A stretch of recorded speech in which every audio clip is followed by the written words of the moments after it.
Alright, as usual, it's time to recap the July podcast, which consists mostly of the character change, but before we go into that, there's some tiny quality of life change and some event coming up. BT Dub, this change will be applied to NT on August 8th, around 2 weeks from now on Thursday, so keep that in mind. You now can turn on and off the voice chat function during the defeat screen, which have been automatically turned off for about 2 or 3 months now, so instead they give you a choice. If you're not afraid of getting a voice spam during a defeat screen, then you can turn this on so you can say sorry to your team before leaving. You can now use chat message shortcut, like how you do in battle in briefing screen now, which is easier and faster than scroll through the list, and you can customize it like you do with battle quotes, so that's kinda nice. Going on to the event, after Final Fantasy XIV free song event end, we will begin the free icon event, alongside doubling the guild you earn in battle. All you have to do is play for about 25 matches and you get all the icon, and all this icon is taken straight from the Japanese box art, so yeah, would have preferred it to be earned through the mission mode, but well, still pretty good. This event will start from the update date and will last about 1 month, so keep that in mind.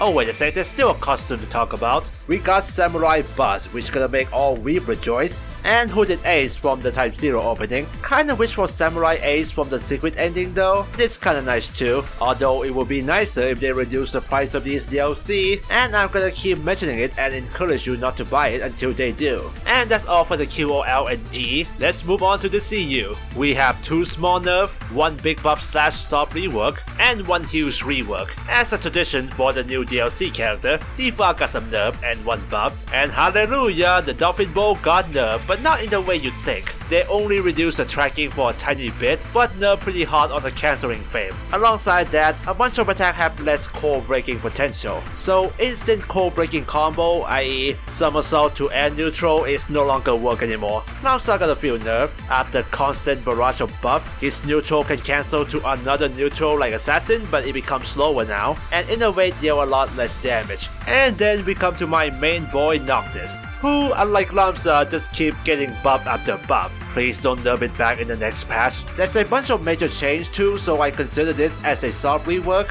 but 90% of them is a buff. The speed of throwing sword will become the same for every shot level now, which means warping from longer distance will be faster. A warp crit buff, the buff you get when you cancel your warp with attack, will give Noctis Vanguard level points now, which means it can beat Assassin attack and draw with Vanguard attack, which is huge. The only way to defend against this thing is to actually dodge, or block if you prefer that. Armature Arsenal now activate after HP is fall below 1750 instead of 1500, so it will be easier to activate, and during the Armature effect, the EXQ cooldown will become faster. Don't know how fast it is exactly yet, and if it's going to apply to Universal EXQ as well, or just Warp skill. Either way, the Armature buff just keep getting more worthwhile. No longer just a crappy damage buff, now it's a less crappy buff with super fast EXQ to boot. Outside of that, there's some few change to his attack. His neutral attack becomes slower overall, but can keep enemies still for longer, and also moving himself and the enemy forward more too. Backward ground is a bit faster, the dagger toss projectile become better to hit, Warp strike have longer points frame, and the steel pirouette great sword projectile become faster now, although got decreased range when charged, and if the projectile doesn't hit, it's gonna be harder to hit afterward. And that's all for the minor character change. Let's go to the highlight of this podcast, a freaking Zidane rework. Goddamn, finally. I'm not gonna put any text here, I'm gonna do a moveset video on him anyway, so for more detail you can look at that. I'm only going to do a quick breakdown here. There are 3 major things about this rework: a newly added mechanic called thievery, some adjustment and outright change to some of his attack,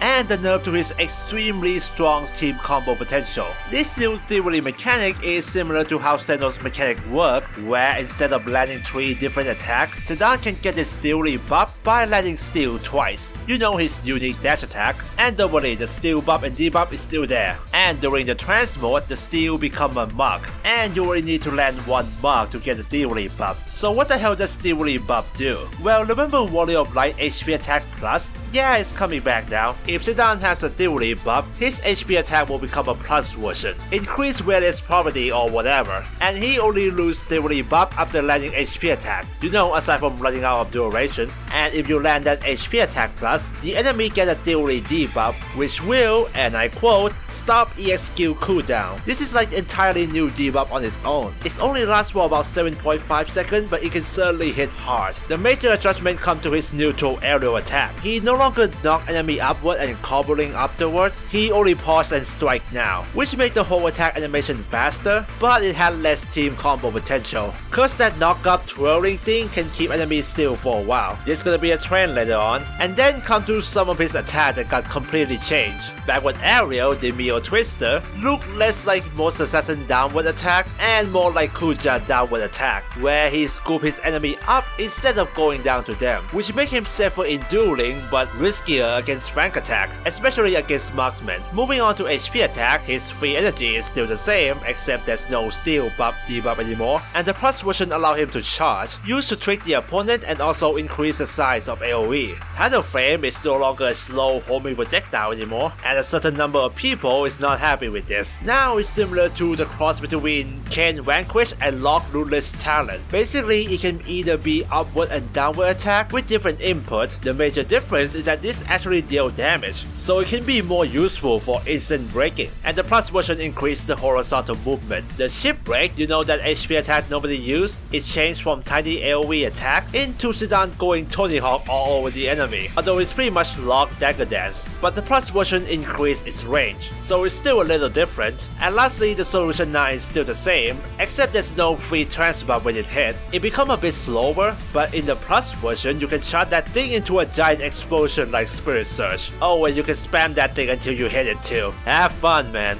And finally, the topic about his nerf. Zidane have been extremely viable choice for assassin in competitive team for a long while now, and the main reason is because of his godlike ability to set up a combo with marksmen. Mainly his forward aerial scope art and his dash attack steal, which bounce or knock up enemy in place for a long time, for any kind of meteor or AoE attack to follow up easily. No other assassin had this kind of move except for maybe Long, but only on the ground. And even without this, Zidane is already a strong character himself, with good damage and high solo combo potential, so it makes sense that they nerf the stun time for scope art and steal. Because the enemy can recover faster from his stun, comboing with marksman gonna be harder than before. Not impossible, and I would say that his new backward aerial can also do that too, so there's more option to team combo for him, but you know, it's no longer overshadow everyone in this category. Aside from that, he got some damage nerf, which kinda makes sense. He's going to have a steal buff most of the time anyway, and that buff can make him stronger than most assassins anyway. And that's about it for the breakdown in this video. I'm gonna be working on Zidane's new moveset video next, so see you there. Until then,